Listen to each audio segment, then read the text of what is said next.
రాష్ట్రపతి ద్రౌపది ముర్ము రెండో రోజు కేరళలో పర్యటించనున్నారు. ఇవాళ తిరువనంతపురంలోని రాజ్ భవన్ కు వెళ్లనున్నారు. రాష్ట్రపతి ముర్ము మాజీ రాష్ట్రపతి కేఆర్ నారాయణన్ విగ్రహాన్ని ఆవిష్కరించనున్నారు. కేరళలోని ప్రఖ్యాత శబరిమల గిరిపై కొలువైన అయ్యప్ప స్వామిని భారత రాష్ట్రపతి ద్రౌపది ముర్ము నిన్న దర్శించుకున్నారు.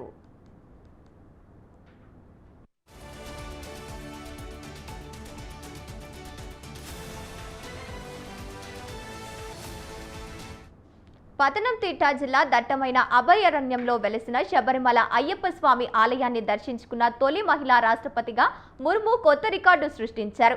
గతంలో 1970వ దశకం నాటి రాష్ట్రపతి వివి గిరి మాత్రమే శబరిమలకు రాష్ట్రపతి హోదాలో వచ్చారు.